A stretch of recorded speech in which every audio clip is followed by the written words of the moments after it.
Kerajaan Islam Nusantara abad 16 dan abad 17.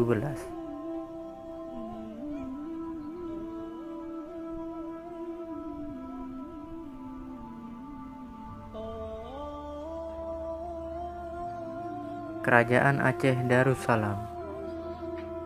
Latar belakang berdirinya. Salah satu dari sederetan nama kerajaan Islam terbesar di Indonesia ialah Kerajaan Aceh Darussalam.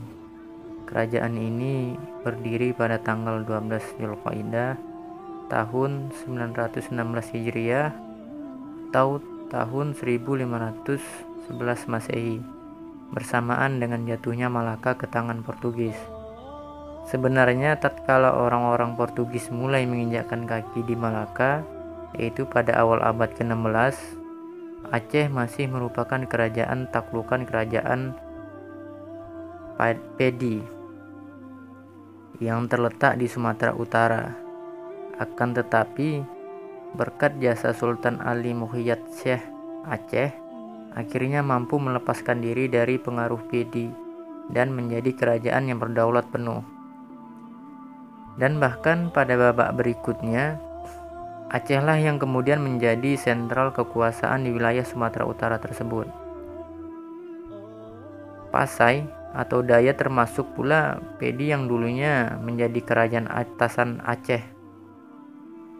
Karena keberhasilannya melepaskan Aceh dari pengaruh Pedi, maka Sultan Ali Muhyiddin Syekh yang juga terkenal dengan sebutan Sultan Ibrahim menjadi penguasa pertama, yaitu pada tahun 1514 sampai dengan 1528 Masehi, sekaligus sebagai pendiri kerajaan Aceh Darussalam. Di bawah kepemimpinannya, Aceh terus melaju ke arah sukses yang semakin gemilang, baik di bidang konsolidasi politik, ekonomi, ataupun ekspansi perluasan wilayah. Dalam menjalankan ekspansinya, di samping bermotifkan politis, ekonomi, juga tidak bisa dipungkiri adanya motif agama. Hal ini dapat dilihat ketika kerajaan yang baru keluar dari embrionya mengadakan penyerbuan ke Pedi yang telah bekerja sama dengan Portugis, yaitu non-Muslim. Sepeninggalnya Sultan Ali Muhyiddin Syekh, jalannya pemerintahan dilanjutkan oleh Sultan Alauddin Riayat Syekh. Pada masanya ekspansi terus dilaksanakan sebagaimana pendahulunya. Untuk meluaskan wilayahnya ke Barus, ia mengutus suami saudara perempuannya yang kemudian oleh Sultan diangkat sebagai Sultan Barus. Setelah Sultan Alauddin Riayat meninggal dunia, dia digantikan oleh seorang putranya yang bernama Husain. Padahal sebelumnya dua orang putranya yang lain masing-masing telah diangkat sebagai sultan dan menjadi Sultan Aru dan Sultan Pariaman dengan sebutan Sultan Gori dan Sultan Mughal, sehingga tampilnya Sultan Husain menggantikan ayahnya itu menimbulkan rasa cemburu dan tidak suka dari saudara-saudaranya yang berkedudukan di Aru ataupun di Pariaman. Sikap yang sama juga ditunjukkan oleh sultan yang berkependudukan di Barus. Sebagai akibatnya maka terjadilah perlawanan dari ketiga sultan tersebut terhadap Sultan Husain. Dalam pertempuran itu Sultan Husain gugur. Demikian pula Sultan Aru, sehingga yang tinggal hanyalah Sultan Pariaman. Semenjak kematian Sultan Alauddin kemudian diganti oleh sultan-sultan berikutnya. Larut masa demi masa Aceh mengalami kemunduran. Banyak daerah yang tadinya berada di bawah pengaruh melepaskan diri akibat kurang insentifnya sistem pengawasan yang dilakukan oleh sultan-sultan pengganti Alauddin dan pengaruh penetrasi Portugis. Baru setelah Sultan Iskandar Muda tampil sebagai penguasa Aceh, keadaan bisa pulih seperti sedia kala, bahkan lebih memperluas lagi daerah taklukannya. Masa kejayaannya. Setelah sekian lama Aceh Darussalam tampil di pentas kesejarahan nasional, dan setelah matang dengan berbagai ujian sejarah secara alamiah, maka sampailah ia pada suatu masa yang membuat orang merasa silau, memandangnya atau menaruh hormat oleh karenanya. Itulah masa keemasan, masa keajayaan yang merupakan buah perjuangan dari titian roda sejarah. Adalah Sultan Iskandar Muda yang telah menghantarkan Aceh Darussalam ke babak gemilangnya, sekaligus mengembalikan daerah-daerah yang telah melepaskan diri dari pengaruh Aceh akibat pertikaian antar pewaris tahta sepeninggal Sultan Alauddin Riayat Shah di akhir abad ke-16 Masehi, serta adanya serangan Portugis yang berkependudukan di Malaka. Tampilnya Sultan Iskandar Muda pada tahun 1607 sampai dengan 1638 Masehi menandai aktifnya kembali Aceh, terutama dalam usaha membendung penetrasi dan campur tangan pedagang asing dalam upaya ia menempuh jalan mempersulit dan memperketat perjanjian bagi pedagang asing yang hendak mengadakan kontrak dengan Aceh. Ia hanya memberi kesempatan salah satu nama yang lebih menguntungkan raja antara Inggris dan Belanda. Pernah ia memperkenankan kemudian Belanda untuk berdagang di Tiku, Pariaman, dan Barus, tetapi hanya berjalan masing-masing 2 tahun. Sultan Iskandar Muda yang memerintah hampir 30 tahun lamanya di samping telah berhasil menekan arus perdagangan yang dijalankan oleh orang Eropa, juga telah mampu membenahi dan mengadakan konsolidasi di berbagai sektor, baik itu di ekonomi, politik, sosial, budaya, dan kehidupan beragama. Di bidang politiknya, misalnya, ia telah berhasil mempersatukan seluruh lapisan masyarakat yang disebut dengan kaum seperti kaum Lurehoten atau kaum 300, kaum Tokbate yaitu orang-orang Asia, kaum orang Mante yaitu Batak Karo, Arab, Persia, dan Turki, kaum Ja, Sandeng atau orang-orang Mindi, dan kaum Imam Paucut atau Imam keempat. Begitu pula pada masanya telah tersusun sebuah undang-undang tentang tata pemerintahan yang diberi nama adat Makuta Alam. Hukum adat ini didasari pada hukum syara. Dibukanya Bandar Aceh menjadi pelabuhan internasional merupakan langkahnya yang progresif dalam upaya memakmurkan perekonomian negeri. Sebab dengan open system tersebut, segala hasil kekayaan Aceh, terutama lada, bisa secara mudah memperoleh pasar, walaupun pada akhirnya menjadi bumerang bagi Aceh itu sendiri. Di sisi lain, kemajuan telah diperoleh oleh Aceh dalam bidang ilmu pengetahuan dan keagamaan. Aceh adalah pusat perdagangan Muslim India, dan ahli pikirnya, kaum cendekiawan dan ulama-ulama berkumpul sehingga Aceh menjadi pusat kegiatan studi Islam.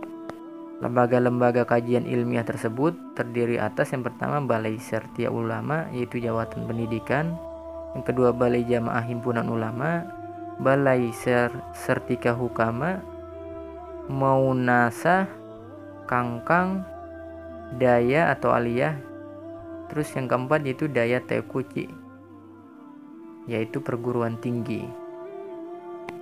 Ilmu tasawuf mistisme adalah salah satu kajian keagamaan yang mendapat perhatian oleh pihak sultan, sehingga pada masanya tercatat banyak ahli sufi, di antaranya Hamzah Pansuri, Samsuddin As-Sumatani, dan Nuruddin Ar-Raniri.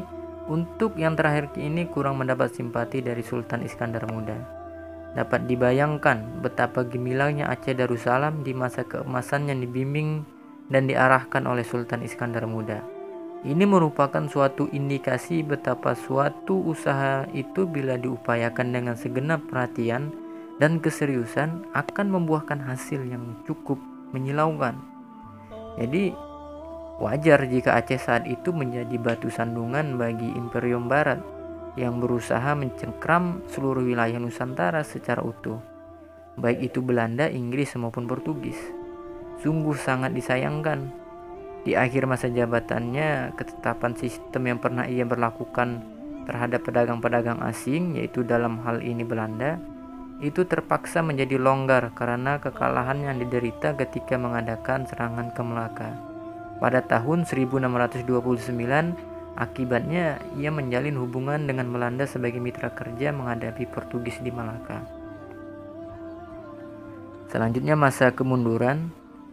Setelah Sultan Iskandar Muda meninggal dunia pada tahun 1636, ia digantikan seorang menantunya, yaitu Sultan Iskandar Sani yang memerintah selama kurang lebih 5 tahun, yaitu sejak 1636 sampai 1641. Sultan Aceh menggantikan Sultan Iskandar Muda mempunyai sikap yang berbeda sama sekali dengan sultan sebelumnya dalam menanggapi kaum kolonialisme. Ia sangat lunak dan kompromistis, baik terhadap Belanda, Inggris, ataupun Portugis. Ini berbeda dengan sikap Sultan Iskandar Muda yang begitu ketat terhadap orang asing. Nah, semenjak Aceh di bawah kekuasaan Sultan Iskandar Sani, tanda-tanda kemunduran mulai tampak.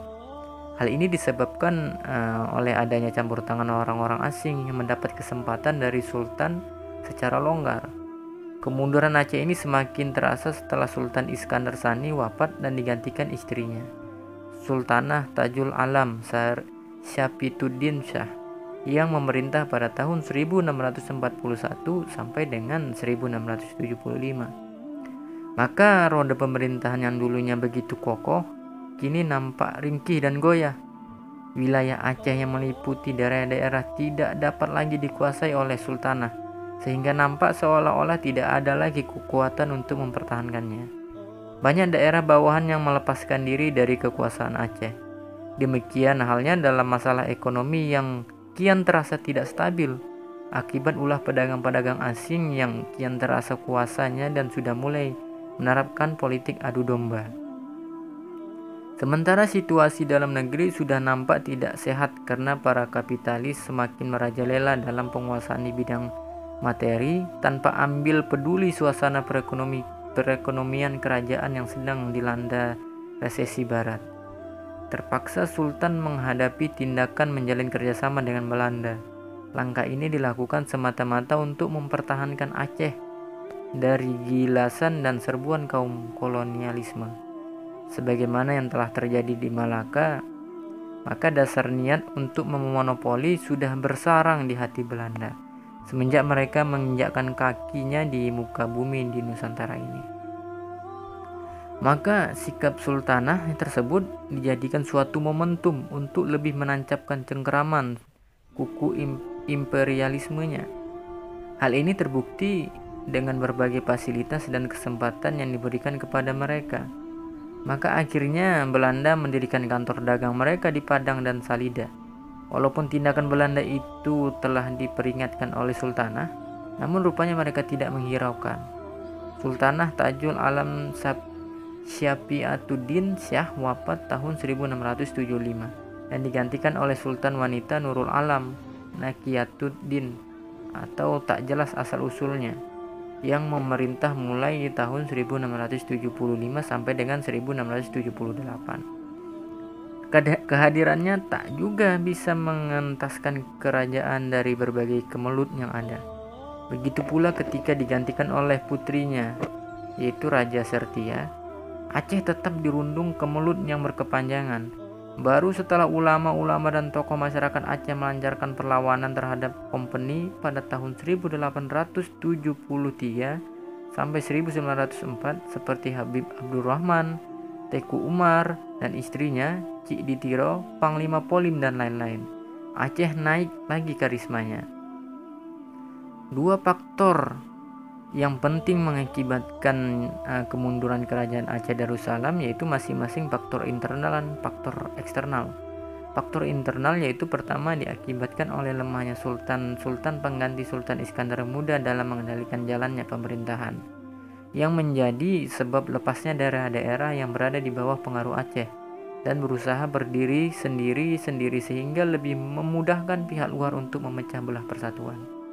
Adapun yang kedua, banyaknya kaum kapitalis dalam negeri yang tidak memperdulikan lagi kesulitan-kesulitan yang dialami oleh kerajaan, terutama di bidang ekonomi, akibat sistem perekonomian yang diterapkan kaum kolonial. Kenyataan ini kemudian menyeret Aceh mengambil sikap kompromi dengan Kompeni. Faktor eksternalnya yaitu adanya campur tangan orang-orang asing, baik secara langsung ataupun tidak langsung. Kenyataan ini berawal dari kegagalan Aceh menyerang Portugis yang berkependudukan di Malaka pada masa akhir pemerintahan Sultan Iskandar Muda. Sebab akibatnya ia terpaksa memberi kelonggaran kepada Belanda untuk berdagang di wilayah Aceh karena telah membantunya dalam menyerang Malaka.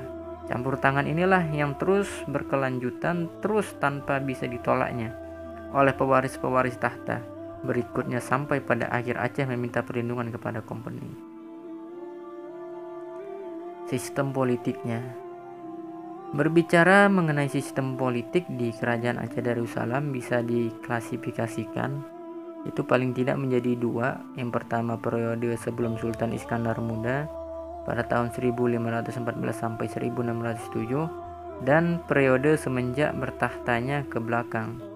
Untuk periode awal sebelum Iskandar Muda, sistem perpolitikan Aceh Darussalam masih belum terorganisir secara baik dan rapih mengingat kondisinya baru saja terlepas dari pengaruh PD, sehingga konsentrasi lebih tercurahkan untuk membenahkan militer dalam upaya mempertahankan keberadaannya dari berbagai kemungkinan bahaya yang datang dari dalam maupun dari luar, termasuk pengaruh kolonialisme. Berbeda halnya dengan ketika Sultan Iskandar Muda menduduki tahta Kesultanan Aceh. Beliau di samping menjalankan ekspansi juga begitu antusias untuk menata rapi sistem politik, terutama yang berkaitan dengan konsolidasi atau pemantapan wilayah yang sudah dikuasainya. Langkah ini beliau tempuh mengingat betapa sistem pemerintahan yang mantap dan terkonsolidasi secara seksama akan menciptakan stabilitas yang sehat. Ada dua sistem yang beliau tempuh dalam upaya stabilitas Kesultanan Aceh pada saat itu. Sistem politik internal yang menyangkut kepentingan dalam negeri dan sistem eksternal yang berhubungan dengan negara asing. Kaitan dengan negara politik internal pada masanya telah tersusun struktur pemerintahan secara rapi yang secara koordinatif menghubungkan antara pusat dengan daerah-daerah. Wilayah inti kerajaan Aceh, yaitu Aceh Raya, terbagi atas wilayah Sagi dan wilayah pusat. Kerajaan tiap Sagi terbagi menjadi beberapa mukim Sagi. Ada 25 mukim meliputi Aceh Barat. Sagi 22 mukim berada di bagian tengah sebelah selatan dan Sagi 26 mukim terletak di bagian timur. Masing-masing Sagi terbagi lagi menjadi wilayah yang lebih kecil setingkat distrik. Kemudian masing-masing distrik terbagi atas mukim-mukim yang dikepalai oleh seorang imam. Dan sedang masing-masing mukim ini terbagi lagi menjadi gompang-gompang yang telah dikepalai oleh seorang kuaci. Tiap-tiap Sagi dikepalai oleh Panglima Sagi atau sering disebut dengan hulu balang besar yang bergelar Teku Sedang untuk masing-masing distrik, dikepalai oleh hulu balang atau ule balang yang bergelar Datuk. Para hulu balang, kecuali hulu balang Pusa, mempunyai kekuasaan yang otonom sifatnya, baik dalam mengatur tata pemerintahan wilayahnya sampai kepada pewarisan tahtanya. Sultan di sini hanya berfungsi sebagai simbol pemersatu dari masing-masing Sagi yang dikepalai langsung oleh para hulu balang. Dalam menjalankan roda pemerintahannya, Sultan dibantu oleh seorang mangku bumi yang membawahi 4 mantri hari-hari atau penasehat raja. Di samping itu, raja juga dibantu oleh Syah Bandar untuk mengurusi keuangan istana, kepala Krueng atau dibantu Dawang Krueng untuk mengurusi lalu lintas di muara sungai. Panglima Losot sebagai penarik mengurusi lalu lintas di muara sungai. Panglima Losot sebagai penarik cukai barang-barang ekspor, impor, dan Kerani sebagai sekretaris negara. Jabatan-jabatan istana ini kemudian di abad 17 dan ke-18 lebih disempurnakan lagi. Antara lain yang pertama, hulu balang Rana Setia sebagai pengawal pribadi istana. Yang kedua, Kerkum Katib Al-Muluk sekretaris istana. Yang ketiga, Raja Udahna Laila sebagai kepala bendahara istana dan perpajakan. Sri Maharaja Laila sebagai kepala polisian dan Laksamana Panglima Paduka Sirana sebagai perwakapan. Sistem pergantian raja di Aceh pada dasarnya tidak jauh berbeda dengan sistem kerajaan-kerajaan lainnya. Hanya saja di Aceh sistemnya agak longgar. Artinya tidak selalu terikat pada putra laki-laki saja, tetapi wanita kemenakan atau istri raja yang meninggal pun bisa. Sedangkan sistem politik yang bersifat eksternal yang berkenaan dengan orang-orang asing, beliau mengambil jalan keras dan mengadakan pengetatan terhadap mereka. Sayangnya pewaris istana sesudah beliau tidak lagi menempuh jalan yang beliau terapkan. Mereka cenderung lebih bersifat kompromistis. Mungkin beliau ini mereka tempuh karena terpaksa.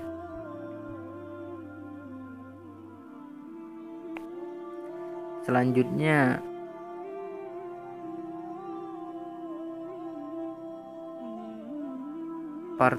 partisipasi dan peran serta ulama. Ulama di kerajaan Aceh mempunyai posisi yang sangat terhormat.